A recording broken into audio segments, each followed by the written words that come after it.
তেল মোটামুটি ভালো গরম হয়ে গেছে। এটার মধ্যে এখন কোয়েল ছেড়ে দিব। বিসমিল্লাহ। আলহামদুলিল্লাহ, কোয়েলগুলা কাটাকাটি শেষ। এখন এগুলাকে আমরা সুন্দর করে ধুয়ে নিব, ধুয়ে তারপর আমরা প্যাকেটিং করবো ইনশাআল্লাহ। কোয়েলগুলোর সাইজ মাশাআল্লাহ অনেক সুন্দর। এই কোয়েলগুলা সব থেকে বেশি সুস্বাদু হয়, অর্থাৎ ডিম ছাড়ানোর পরে যে কোয়েলগুলা হয় এগুলার শরীরে কোথাও, এটার বুকের এখানে কোনো সিট নাই, এটা একেবারে লাল, এটা হচ্ছে পুরুষ, আর মেয়েটা হচ্ছে। আসসালামু আলাইকুম। সকাল সকাল আমরা চলে এসেছি আমাদের দ্বিতীয় খামারে। এখান থেকে 300 কোয়েল পাখি আজকে আমরা নিয়ে যাব, এবং এই 300 কোয়েল পাখির পুরোটাই হচ্ছে পুরুষ কোয়েল পাখি। এটা যারা আমাদের থেকে অর্ডার করেছেন তারা মূলত খাওয়ার জন্য অর্ডার করেছেন। আমরা তাদেরকে একেবারে রেডি টু কুক করে পৌঁছে দেবো ইনশাআল্লাহ, অর্থাৎ তারা আমাদের এখান থেকে নিয়ে যাবেন। আমরা যেহেতু পৌঁছে দিই না কোথাও, যারা অর্ডার করেছেন তারা আমাদের এখানে এসে নিয়ে যাবেন, তবে ফুল প্রসেসটা আমরা করে দিব যাতে করে তারা একেবারে নিয়ে রান্না করতে পারে। তো চলুন আপনাদেরকেও দেখানোর চেষ্টা করি ফুল প্রসেসটা আমরা কিভাবে করি। তো চলুন শুরু করা যাক। এই ঘরটা হচ্ছে মূলত আমাদের ছাগলের ঘরের জন্য আমরা তৈরি করেছিলাম, ছাগল রাখার জন্য। কিন্তু আপাতত যেহেতু আমরা এখনো ছাগল উঠাই নাই, তাই এখানে আমরা হচ্ছে যে কোয়েল পাখি বা মুরগি আমরা এখান থেকে যা সেল করি সেগুলির যে ক্যারেটগুলো থাকে সেই ক্যারেটগুলো রাখার জন্য এই জায়গাটা আমরা আপাতত ব্যবহার করতেছি। এখানে দেখতে পাচ্ছেন যে ক্যারেট, এটা যদিও জায়গাটা পুরোপুরি ভর্তি থাকে, আপাতত এই ক্যারেট নিয়ে হচ্ছে আমরা কোয়েল পাখিগুলি ভরবো ইনশাআল্লাহ। আমরা মূলত প্রথমে হচ্ছে এই ক্যারেটগুলোকে বেঁধে নিচ্ছি সুন্দর করে, কারণ যেহেতু মোটামুটি 6 কিলোমিটার দূর আমাদের এখান থেকে, মানে এক খামার থেকে আরেক খামারের দূরত্ব প্রায় 6 কিলোমিটার। তবে আমাদের কাছ থেকে যারা কোয়েল পাখি নেয় তাদেরকেও আমরা ঠিক এই প্রসেসেই বেঁধে দিই একবারে, যাতে করে কোনো সমস্যা না হয়। আজ পর্যন্ত কোনো সমস্যা আলহামদুলিল্লাহ হয় নাই। যত জায়গায় দিছি বা যারা নিয়ে গেছে বিশেষ করে খুব সুন্দরভাবে তারা নিতে পারছে। আমি আপনাদেরকে ছেলে এবং মেয়ে চেনার একটা উপায় বলে দিচ্ছি, এটা দেখলে অনেকে চিনতে পারবেন। এটার বুকের এখানে কোনো সিট নাই, এটা একেবারে লাল, এটা হচ্ছে পুরুষ, আর মেয়েটা হচ্ছে বুকের এখানে এরকম সিট গোল গোল সিট আছে, এটা হচ্ছে মেয়ে পাখি। হ্যাঁ, এই যে চেনার জন্য এই দুইটা পাখি একেবারে পারফেক্ট।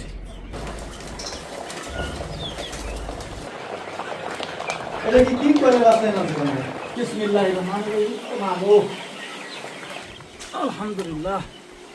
এই যে কোয়েলটা আমরা দেখতে পাচ্ছেন, এটা মূলত হচ্ছে ডিম পাড়া কোয়েল। এটা ডিম পাড়ার ম্যাচ প্রায় শেষের দিকে, প্রায় 1 বছরের মতো ওরা ডিম পারছে। এখন এগুলা ডিম পাড়া কমাই দিছে, এগুলাকে এখন আমরা বিক্রি করে দিব আর কি। এটা কিভাবে বিক্রি করি? এই কোয়েলটা মূলত এখন খাওয়ার জন্য নিয়ে যায় অনেকে আমাদের কাছ থেকে। সব থেকে ইন্টারেস্টিং ব্যাপার হচ্ছে এই কোয়েলগুলা সব থেকে বেশি সুস্বাদু হয়, অর্থাৎ ডিম ছাড়ানোর পরে যে কোয়েলগুলো হয় এগুলার শরীরে কোথাও ইয়া নাই, মানে কি বলে এটা, হাড্ডি নাই মনে হয়, এত মোটা এরা। মানে সব থেকে ওজন হয় হচ্ছে ডিম পাড়া কোয়েলগুলো আর কি। হ্যাঁ, স্বাভাবিকভাবে অন্যান্য কোয়েলের তুলনায়, মানে অন্যান্য কোয়েল বলতে পুরুষ কোয়েলের তুলনায় এই ডিম পাড়া কোয়েলগুলার ওয়েট বেশি হয় এবং এগুলা খাইতেও অনেক বেশি সুস্বাদু। তবে এগুলা পাওয়া যায় খুব কম, এর কারণ হচ্ছে যে এদেরকে 1 বছর পর্যন্ত ডিম পাড়ানোর পরে তারপর আমরা বিক্রি করি। তো আলহামদুলিল্লাহ আজকে আমরা এখান থেকে কিছু নিয়ে যাবো, কারণ এখানে যে কোয়েলগুলো আছে এগুলো ডিম পাড়া কমিয়ে দিয়েছে আলহামদুলিল্লাহ। তবে এই খাঁচা এখন আমরা খালি করে, এই যে এখানে আমাদের কোয়েল আছে পিছনে দেখাও, এখানে এই যে এইখানে কোয়েল আছে, এই কোয়েলগুলা আলহামদুলিল্লাহ প্রস্তুত হয়ে গেছে ডিম পাড়ার জন্য। এই কোয়েলগুলাকে আমরা এই খাঁচার মধ্যে আলহামদুলিল্লাহ নিয়ে আসবো। এর পাশাপাশি আমাদের এখানে আরো কয়েকটা শেড আছে আর কি, ওই শেডের মধ্যে ডিম পাড়া কোয়েল পাখি রেডি আছে আর কি। তো ওই কোয়েল পাখিগুলোকে আমরা এই খাঁচার মধ্যে দিয়ে দিব। তবে আমি আবারও বলছি, সব থেকে ইন্টারেস্টিং ব্যাপার এটা, আমরা যতদিন যাবত কোয়েল পাখি মানে পালতেছি এবং খাইছি তার মধ্যে সব থেকে বেশি সুস্বাদু হচ্ছে এই কোয়েলগুলা, কারণ এগুলা বয়স পরিপূর্ণ এবং এর শরীরে মাংস অনেক বেশি থাকে। হ্যাঁ, এবং আপনারা এটা যাদের কাছে আছে বা যারা কোয়েল পালেন, দীর্ঘদিন যেমন পালতেছেন, ডিম পাড়া কোয়েল মানে ডিম একবারে ছেড়ে দিছে পাড়া, ওই কোয়েলগুলো একটু খেয়ে দেখেন, এটা টেস্ট একেবারেই আলাদা, ডিফারেন্ট, খাইতে অনেক টেস্ট। আমাদের মুরগির ক্ষেত্রেও তাই, টাইগার মুরগি যখন ডিম পাড়া ছেড়ে দেয় বা বয়স অনেক বেশি হয়ে যায়, মানে পেকে যায় আর কি, তখন ওগুলো খাইতে অনেক টেস্ট হয় আর কি। তো যাই হোক, আমরা এগুলোকে ধরে নিচ্ছি এখান থেকে। তো আলহামদুলিল্লাহ মোটামুটি আমাদের পাখি সব ভরা হয়ে গেছে। আমরা প্রায় 300-র মতো নিছি।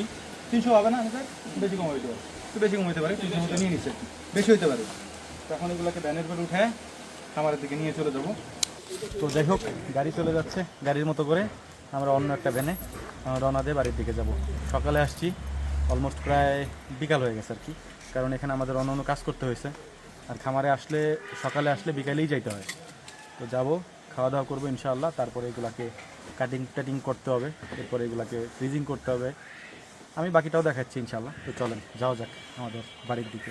তো আলহামদুলিল্লাহ আমরা কোয়েল পাখিগুলোকে এখানে নিয়ে আসছি। এখানে টোটাল হচ্ছে 300 কোয়েল পাখির মতো আছে সবগুলা ক্যারেটে। এই কোয়েল পাখিগুলোকে সুন্দর করে আলহামদুলিল্লাহ এখন আমরা কাটিং করব বলতে কেটে কুটে একেবারে প্রসেস করে ফেলবো। তো বাকিটা আপনাদেরকে আমি কাটিং করার পরে দেখাচ্ছি, কারণ ওইটা আমি আপনাদেরকে দেখাইতে পারবো না। তো যখন কাটিং করা হয়ে যাবে তখন দেখাবো। এতগুলা কোয়েল আমরা ওই খাবার থেকে নিয়ে আসছি, আর আমরা নিজেরা কোয়েল খাবো না তা তো আর হয় না। এই জন্য কিছু কোয়েল আমরা এখানে নিয়ে এসেছি, এইগুলাকে এখন সুন্দর করে আমরা ভেজে একবারে কড়কড়া করে ফেলবো ভেজে, তারপরে এটাকে আমরা রান্না করবো ইনশাআল্লাহ। প্রথমে এটার মধ্যে একটু লবণ দিয়ে নিই আমরা, সাথে একটু হলুদও দিয়ে দিব। কোয়েলগুলোর সাইজ মাশাআল্লাহ অনেক সুন্দর। এটা হচ্ছে আমাদের নিজেদের উৎপাদিত একেবারে পিওর খাঁটি সরিষার তেল। যেহেতু আমরা আগে থেকে সরিষার তেলই খাই, তো আলহামদুলিল্লাহ এই সরিষার তেল দিয়ে আমরা সব কিছু রান্না করি এবং এটা স্বাদও অসাধারণ হয়। যারা সরিষার তেলে রান্না খান তারা তো জানেনই। আর যদি সরিষার তেল বিশেষ করে রাই সরিষা হয় তাহলে তো কোনো কথাই নেই। আর এটা রাই সরিষা, আলহামদুলিল্লাহ তেল দিয়ে দিই আগে, বেশি করে দিতে হবে যেহেতু এগুলোকে আমরা ডুবা তেলে ভাজবো ইনশাআল্লাহ। তেল মোটামুটি ভালো গরম হয়ে গেছে, এটার মধ্যে এখন কোয়েল ছেড়ে দিব। বিসমিল্লাহ।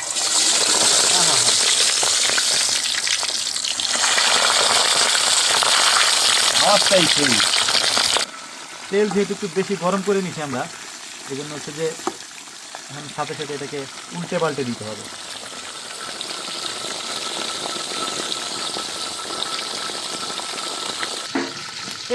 এইরকম হলো ভাজতে হবে কড়কড়া করে একবারে। মাশাআল্লাহ মাশাআল্লাহ সুবহানাল্লাহ।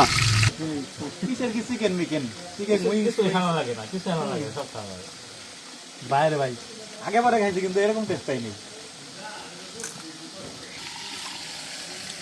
এটা আসলে অসাধারণ টেস্ট, কোনো কিছু ফেলানো লাগে না, হাড্ডি সহ সবাই খাই ফেলা যায়। আগের বাজা উঠাইছিলাম মোটামুটি সবাই খাই ফেলছে সেগুলো আর কি। হ্যাঁ মানে এটা আসলে টেস্টটা অনেক বেশি, কারণ ভাজা হয়েছে তো একবারে কড়কড়া করে। ও কতগুলো আনছি, এইগুলো আছে, এই মানে এই কয়েকটা বাকি আছে আমার শুধু, আর সব খাওয়া হয়ে গেছে। এই কোয়েলগুলো আমরা রাখছিলাম হচ্ছে ভুনা করার জন্য, মানে ভাত দিয়ে খাওয়ার জন্য। হ্যাঁ কিন্তু মানে ভাত দিয়ে কি খাবো, অর্ধেক আমরা এমনি খাই ফেলছি আর কি। তো যাই হোক যেগুলো আছে এগুলার এখন বোনার চেষ্টা করি আর কি। দেখি বিসমিল্লাহ।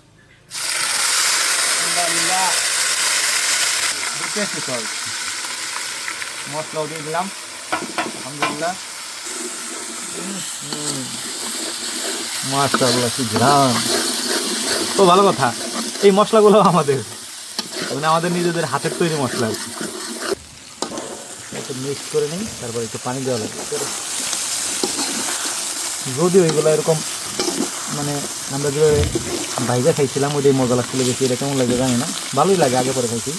তবে এইভাবে ভাজা হয়নি, এবার কড়কড় করে ভাজা বোনা হয়নি। তো মোটামুটি রান্নাবান্না কমপ্লিট, এখন 2-1 পিস খেয়ে দেখা যাক কেমন লাগে। যদিও ভালোই লাগবে কারণ আমরা ভাজাটা তো খাইছি। বিসমিল্লাহ বিসমিল্লাহ।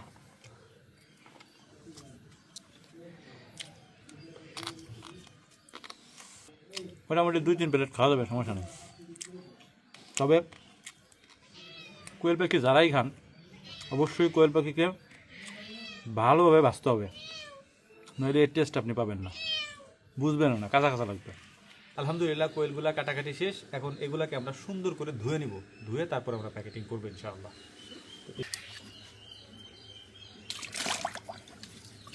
তো আলহামদুলিল্লাহ আমাদের শেষ স্টেজ যেটা আর কি, মানে এই কোয়েলগুলোকে আমরা ধুয়ে নিয়েছি। এখন এগুলাকে আমরা এরকম একটা ব্যাগের মধ্যে ঢুকায় ফ্রিজের মধ্যে রেখে দেবো, অর্থাৎ ডিপ ফ্রিজের মধ্যে রেখে দেবো। সেটা কীভাবে করি সেটাও আমি আপনাদেরকে দেখাচ্ছি। এই হচ্ছে ধোয়ার পরে কোয়েলগুলার চেহারা আর কি, একেবারে পরিপূর্ণভাবে ধুয়ে পরিষ্কার করে আমরা এটাকে ব্যাগের মধ্যে ঢুকাচ্ছি। এটার মধ্যে মোটামুটি 20 পিস কোয়েল আছে, এটাকে আমরা সুন্দর করে এভাবে আটকাই দিব। এখন এই যে 20 পিস কোয়েলের যে একটা প্যাকেট, এটা আমরা এভাবে কেন রাখছি এটা আমি আপনাদেরকে বলি। এটাকে আমি এখন এভাবে ডিপ ফ্রিজের মধ্যে রেখে দিব এবং এটা যখন বরফে জমাট হয়ে যাবে তখন ওই যে আমাদের কাছে যারা অর্ডার দিচ্ছেন তারা এসে আমাদের কাছ থেকে নিয়ে যায়। আমি বারবার আপনাদেরকে এটা বলে দিচ্ছি, আমরা অনলাইনে কোয়েল পাখি বিক্রি করি না।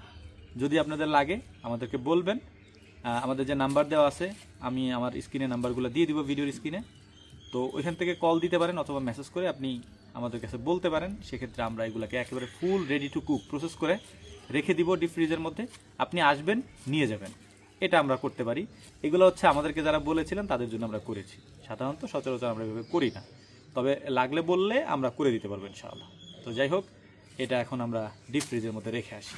এটাকে এখন আমরা ডিপ ফ্রিজের মধ্যে রেখে দিব, এরপর এটাকে আমরা আটকে রাখবো।